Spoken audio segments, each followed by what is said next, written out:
Las 7 horas con 35 minutos. Mauricio Alarcón ya aquí en la cabina principal de Noticias 360 por Única 94.5. Mauricio, bienvenido. Rommel, buen día, un gusto estar aquí con ustedes. Alexandra, muchas gracias por la bienvenido. invitación. Y pues bien decían, hay mucho de qué hablar a propósito de la coyuntura política. ¿Ponemos rostro de certidumbre o incertidumbre? Porque yo digo algo, el informe a la Nación del presidente de la República el día de ayer, claro, sin presencia de la Asamblea, porque no tenemos función legislativa para empezar. Y a esto, bueno, las cosas que ha dicho el presidente, algunas dicen sí, se puede sostener, otros han dicho no, pero si ese no es el país en el que vivimos, ¿no? Respecto al empleo, por ejemplo, respecto a la economía familiar, por ejemplo, situaciones en las cuales uno se pone a pensar y dice, ¿va concatenado el discurso del jefe de Estado con la realidad de los ecuatorianos? Mauricio. Ayer creo que ratificamos, Rommel, que el presidente vive en una burbuja y que precisamente haberse aislado del contacto con la ciudadanía, el haber dejado de escuchar a la sociedad civil, nos tiene en esta situación crítica que atravesamos. ¿Qué de todo lo que dijo ayer en su mensaje a la nación puede sostenerse? Nos presentó una realidad distinta. Incluso para quienes trabajamos el tema nos resultó insultante que diga que hemos llegado a este punto porque su gobierno privilegió la lucha contra la corrupción respecto incluso de otros temas. Cuando hace, ¿cuánto fue? ¿Una semana? Que un exministro suyo fue detenido y está siendo procesado por corrupción por la fiscalía. No fue puesto por él y fue compañero de su banco. Una de las personas que desencadenó la crisis en las que nos encontramos y que está por los tejados, creo que en Argentina o en algún otro país, el señor Luque, el de las empresas públicas. Entonces resulta insultante que nos digan que pues ya hay seguridad porque sacamos a personas del ejército a las calles, que las cifras de empleo y las cifras económicas son maravillosas, o que estamos donde estamos por cuestiones de que el gobierno se la jugó contra los corruptos. ¿En qué realidad vivirá?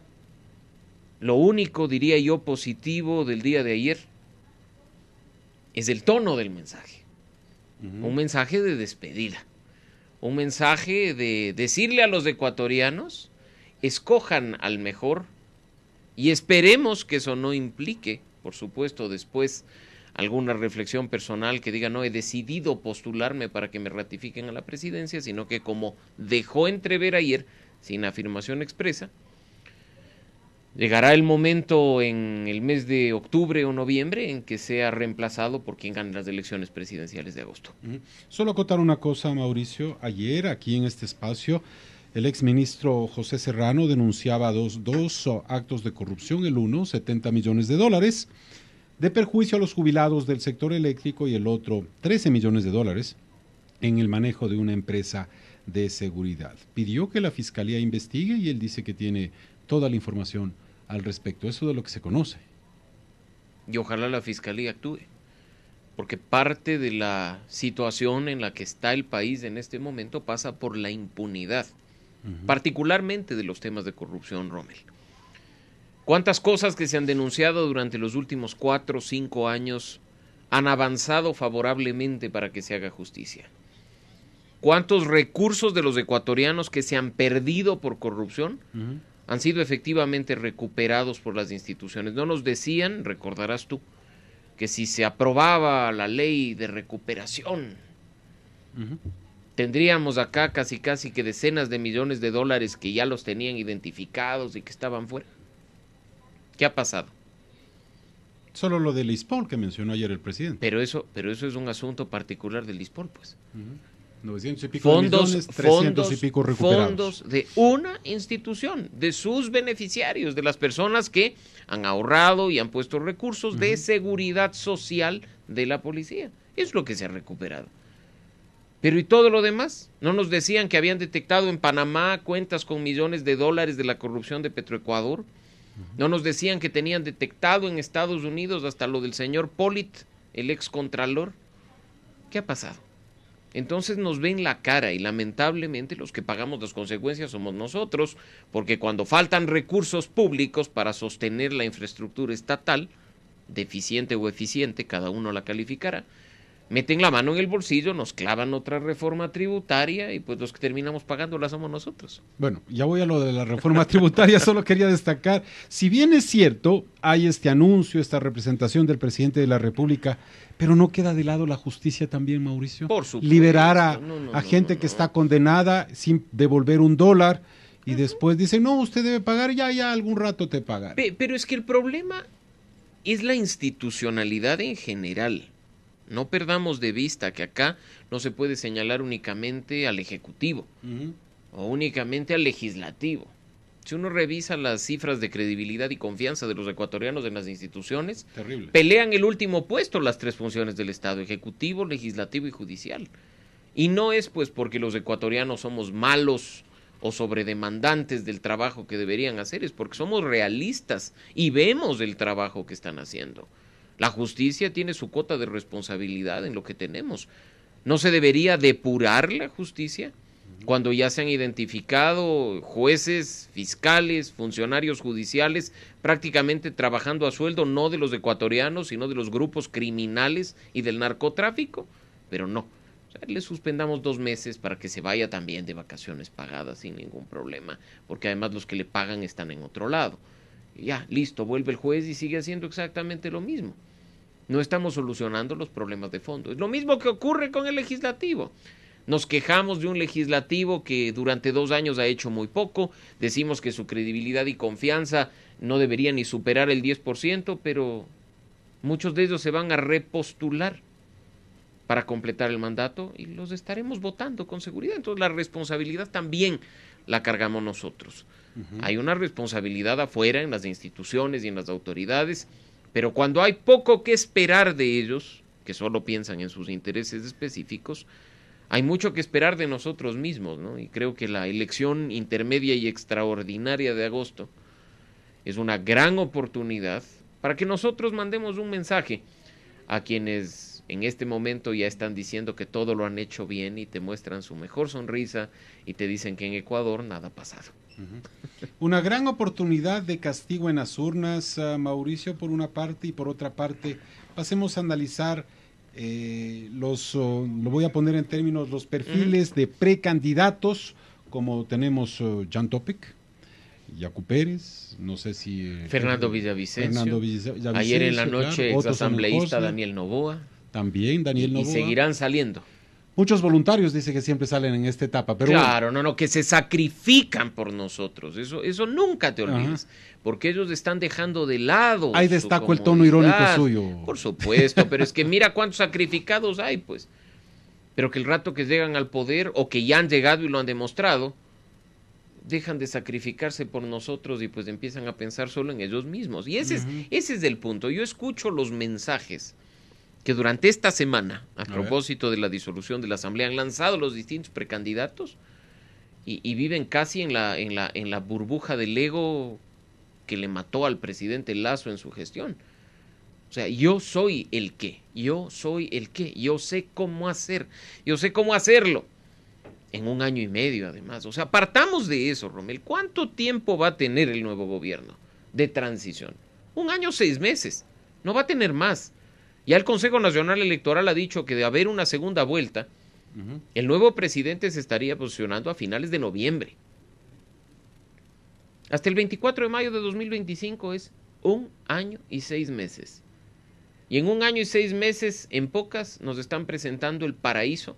Candidatos que además ya han ocupado espacios públicos y nos han demostrado que no son pues muy eficientes. Ese año 6 meses, y me atrevo a decirlo, va a servir de plataforma para lanzar la candidatura en el 2025. Creo que muchos están pensando en eso.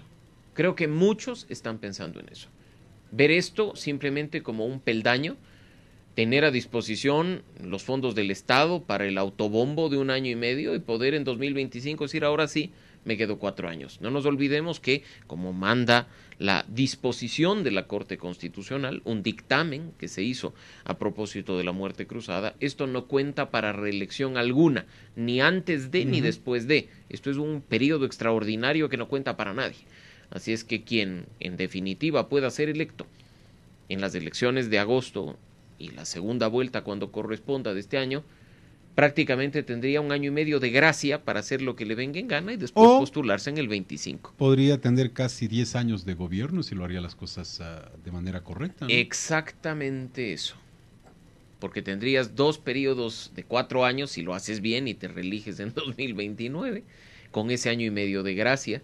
Entonces hay que pensar bien, hay que tratar de elegir bien y no hay que dejarse encantar por cantos de sirena, porque, insisto, en una semana, que es el tiempo que ha mediado entre el anuncio del presidente y hoy, ya hemos escuchado mensajes bastante ilusos por parte de quienes aspiran a representarnos. Creen que con una varita mágica van a llegar al poder y nos van a solucionar todo. Ojalá no nos dejemos convencer de ese tipo de afirmaciones. Ya eso voy, Mauricio.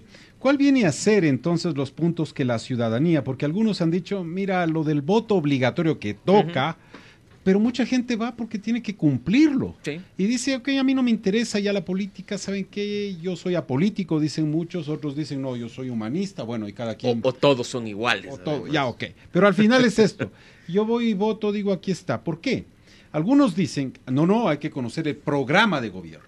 Otros dicen, ya no les importa a la gente el programa de gobierno, les importa cómo se vende en TikTok o cómo se vende en Instagram o veamos qué tal se ríe o veamos qué zapatos se pone.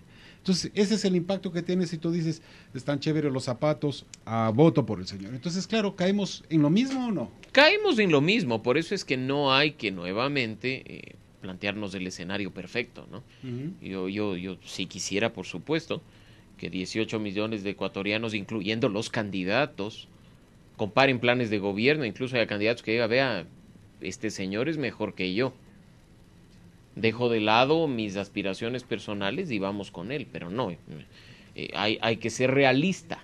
Además, cuando la ciudadanía está preocupada por su día a día, pensando en los temas de inseguridad, en la crisis económica, en la corrupción que está presente en todas sus formas en el día a día, pedirle más esfuerzo, creo que hay que hacerlo, pero no demandar demasiado, porque ahí es cuando se desgasta la democracia y se desgasta la política. La gente te dice, mira, o sea, estoy más preocupado de mí y de mi familia que de cualquier otra cosa. Y así tú le digas, quien elijas va a tener una influencia directa en tu vida diaria, o en lo que pase a futuro contigo y con tu familia, te dicen, ya sabemos que todo termina siempre igual, así es que el fenómeno que tú mencionas, Rommel, es el real.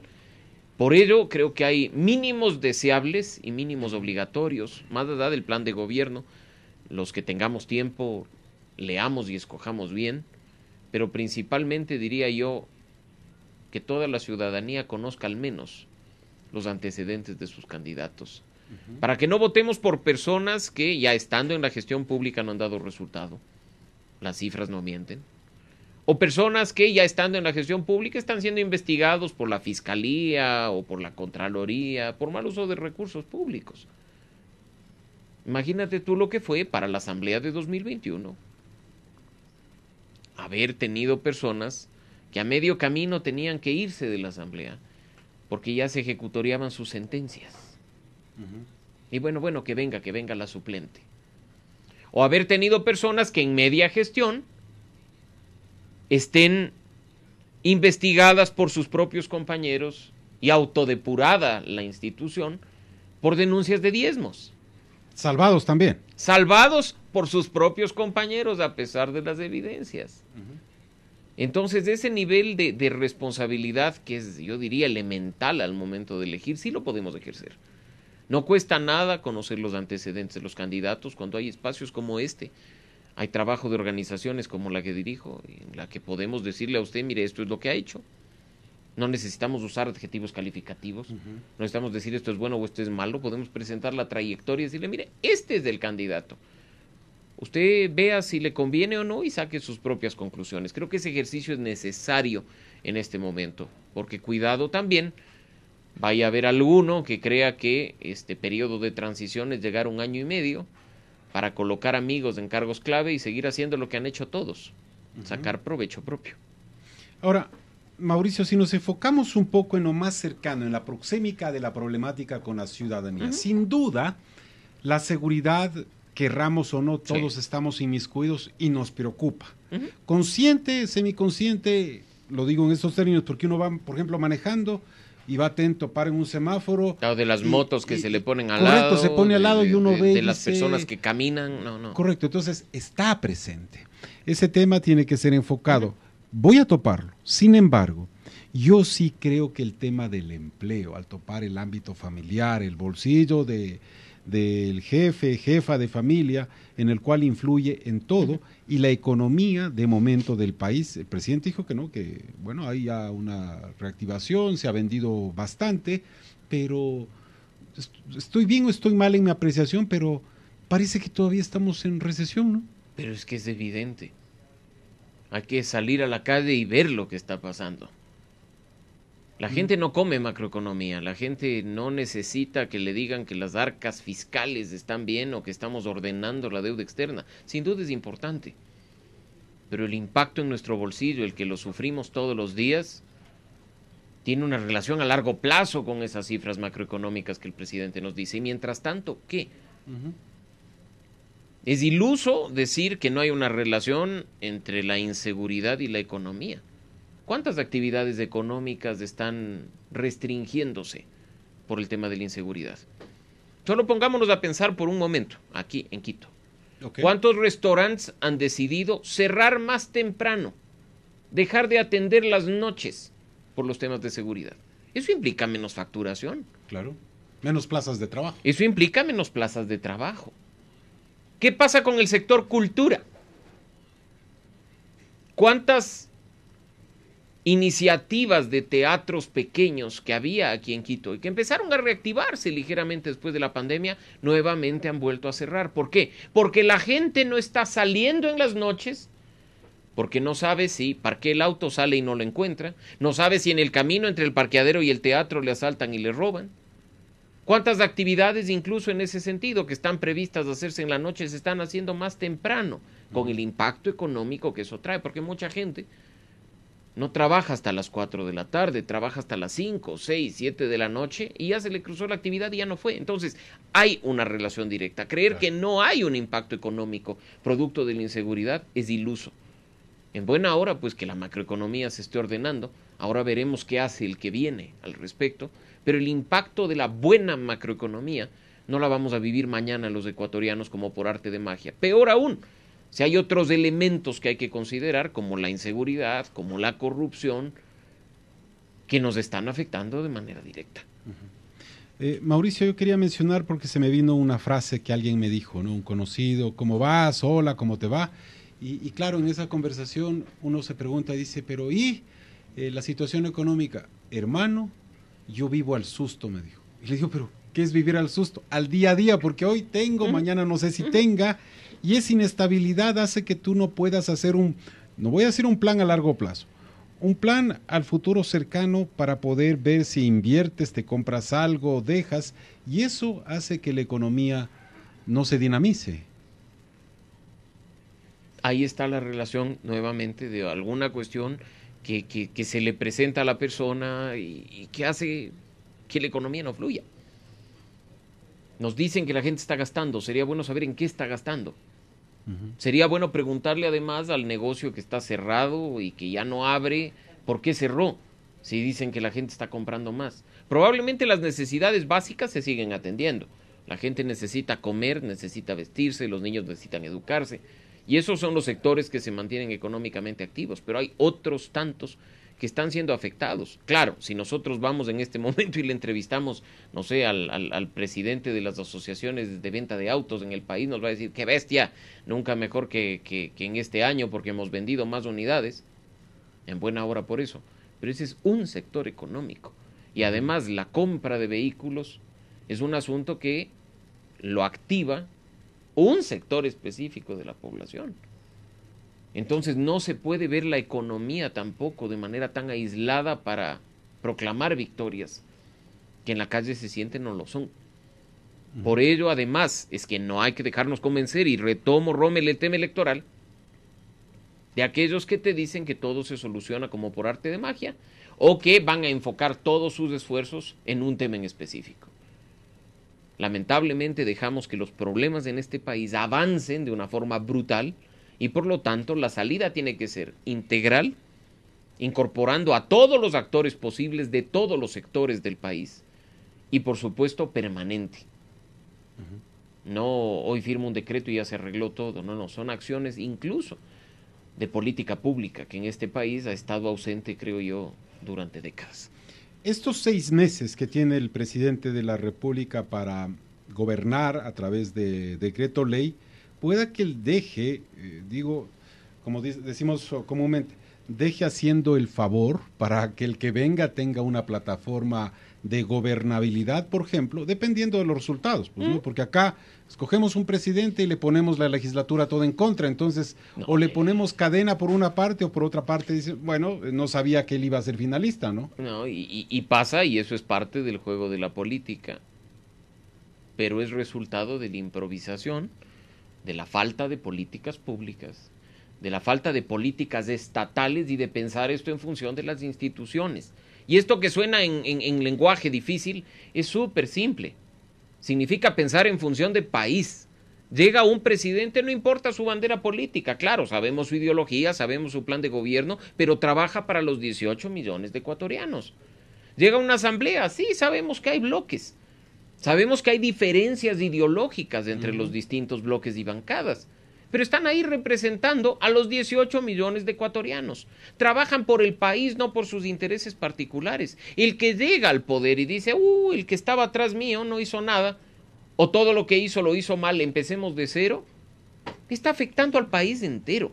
Está afectando a los 18 millones de ecuatorianos, porque no hay continuidad. Si algo se hizo mal, hay que corregirlo, pero no hay que echar abajo todo lo que se ha hecho. Cuando además las acciones previas salen de tu bolsillo y del mío. Son recursos públicos que los hemos venido pagando permanentemente todos. ¿Quiénes salimos perdiendo del egoísmo y la egolatría de los políticos? Los mismos ecuatorianos que terminamos eligiéndolos. Irónico. Totalmente. Ahora, para tener un mejor ambiente, tener algo, como alguien decía, lo último que debemos perder es la esperanza. Después de todo lo digo pesimismo, no porque seamos pesimistas, sino sería lindo ser como los finlandeses, felices, ¿no? Un porcentaje alto. Que ya no saben de dónde más hacer la felicidad. Correcto. Entonces, el punto es acá, ¿qué se puede hacer? Claro, conciencia colectiva en el voto, planes que se sigan, no cortar, volver a cero, lo que tú mencionas, Mauricio, pero sí es pensar en una nación, y a veces lo comparo, digo, nosotros pensando todavía en cómo mejorar el alcantarillado y otras naciones cómo nos vamos a Marte. Entonces hay una diferencia abismal en todo proyecto de cada nación, ¿no? ¿Lo pongo de manera cruda o no lo sé? Y si te das cuenta, la gran mayoría de países, dejando de lado sus ideologías, que han logrado estos niveles de avance, son aquellos que han apostado por la institucionalidad y la continuidad. Y no me refiero a la continuidad de la organización política o del mismo presidente, la continuidad del trabajo. El otro día en una red social aparecía un video comparativo y decía, Japón hace 80 años, Japón ahora. ¿Por qué Japón hace 80 años era un país pobre, la gente vivía en miseria y hoy es esto? ¿Por qué? Porque le apostó a largo plazo.